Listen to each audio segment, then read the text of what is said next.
So what to do with this practically and how to apply this practically, and what beliefs must I have? None. It's not about beliefs. There are hundreds of videos online from spiritual teachers um, expressing the same thing in different ways, using similar words to try and express this thing. And they know that they can't. They know that these words are useless. The words are a finger pointing at the moon. And don't mistake the finger for the moon. But it's so difficult to point the way using anything else, because these words are loaded with meaning, or none, as Daniel Dennett would say. He'd call them deepities. And some people will be turned off by that whole. Some people are turned on by that whole thing. Some people are turned off by that whole thing. They don't want to. They don't belong to the world of tattooed yoga people saying namaste to each other and talking about love and using words like the beloved, bliss, enlightenment, God, and so on. All of these words with baggage. The people who use those words don't know that they're words with baggage, but they're also aware that there's no other way of translating this. You can't translate presence to the first and second worlds. They can't. They have no conception of presence.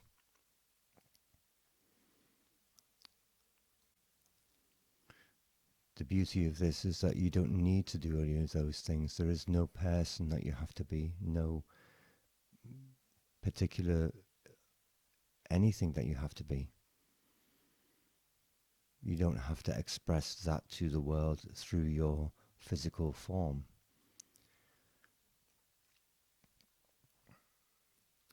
It's not necessary. And in fact, lots of those trappings, let's face it, for someone like Gautama Buddha, wouldn't have been there when he was around, because there was no Buddhism before Buddha. All those trappings weren't there, so you don't need a statue of Buddha in the corner of your room, joss-sticks burning, a yoga mat, and so on and so forth. None of those things are bad, but not having those things is not bad either. They're just things. Those who know that they're just things and who adopt them without attaching to them. But what about those who aren't interested in those trappings, but are interested in the teaching behind them? Well, that's fine. Anyone can do this. Everybody is made up of the same thing. It's not a thing that's in some people and not in others. Everything, it expresses itself in everything, in every person. It's just that lots of people don't ever experience that state of presence or awareness, or not consciously. They might get a glimpse behind the veil and call it something else. There will be moments in everybody's life where people have experienced this unbelievably awesome, and I mean awesome in the state, in the way that British people use the word awesome, as opposed to the Americans, as in that's an awesome piece of pie. But awesome as in, and truly spectacular, truly breathtaking experience. Listening to music, standing on a mountaintop, standing in the countryside, meeting a person, and being struck with a moment. But they'll call that, this is a beautiful day, this is a beautiful countryside, that's a lovely person, this is a great experience. And in I would say that in lots of those cases, that's awareness being experienced and identity having to find a name for it and giving it the name, applying it to its own world. But people will go through a life not being aware that that's what it is, or never ever having that experience, which is terrible. Or having that experience but not being aware that they can have that experience all the time. It's always been there. It's not going anywhere. It doesn't go anywhere when you're not attending to it. It's still there. And so you can always return to it. It can be there all the time. And its nature is its nature is peaceful. Its nature is stillness. Its nature is not happiness. That's another bad term. Its nature is a state of being content. Things as they are. Accepting. Oh, this is okay. This is okay. And everything being okay. And some will say, how can awful things in the world be okay? In the world, they're not okay. In the world of identity, they're not okay. They're pain, they're suffering, they're terrible things. Or they're the opposite, they're happy, jolly, desirous things. But from this condition of presence, they're neither. They just are. And that acceptance is a condition of contentedness, allowing things to be as they are. So don't get caught up in the paraphernalia, the verbal paraphernalia of those teachings or the way those teachings are brought across. Don't think you have to be somebody, be a certain way, achieve anything. There's nothing to achieve.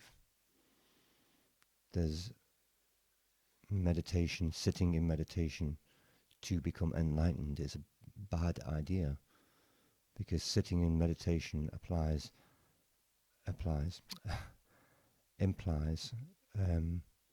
doing something and going somewhere. There is nothing to do and nowhere to be. It's not a journey somewhere. A journey is going away from. The goal is something you have to get to. There is no goal to get to. It's the very opposite. It's not moving away. It's staying where you are. It's just stopping it. Just stop it. Just stop involving yourself in the first world and the second world, in identity. And it's frustrating to try and stop that. It's difficult. The identity, the ego seems to attack.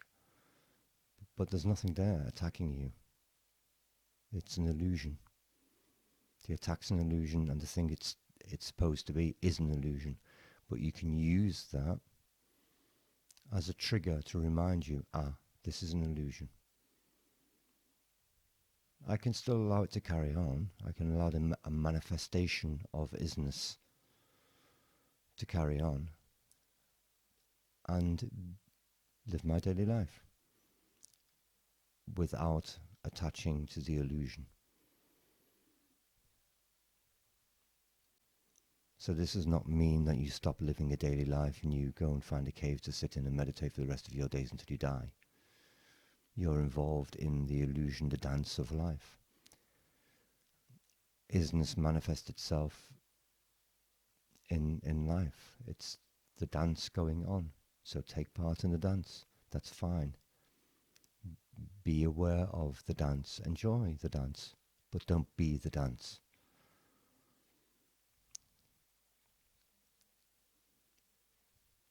be the space behind the dance, be the space in which the events are happening. Again, this sounds difficult to grasp, but if you keep it simple, allow everyday occurrences, events, to remind you to be aware. Ask yourself every now and again, am I aware? Refer back to awareness. If I ask you, are you aware of your feet? Your awareness will go to your feet. If I ask you, are you aware? You'll refer to awareness.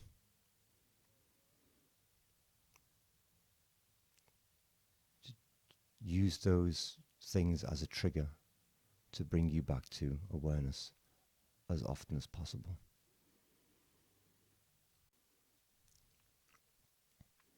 No need for a particular appearing a particular way, speaking a particular way.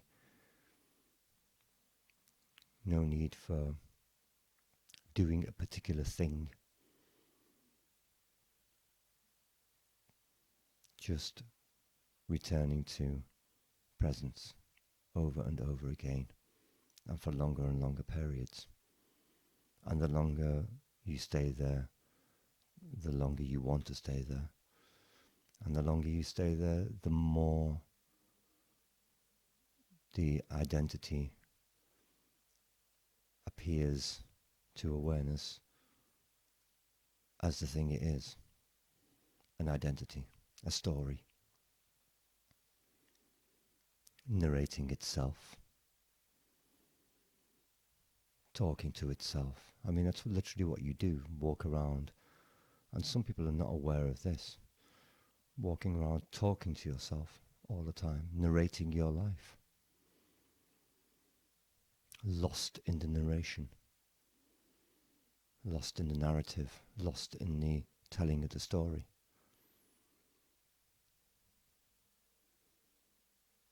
And if you can practice that diligently every day, then you can practice not being that diligently. It's difficult to start because you're so used to telling yourself the story. But once you get used to the idea of not telling yourself the story, but being the space in which the story happens, that becomes easier and easier. So have no goal, have no expectation, have no image in your head of the kind of person that you have to be, the kind of words that you have to use. None of those things are relevant. They're not important. The important thing is simply, and I'm using the word simply because it is simple in its essence, is simply returning to presence over and over again, using daily occurrences to remind you, I'm aware, or I want to be aware, or am I aware? And every instance in the first and second worlds are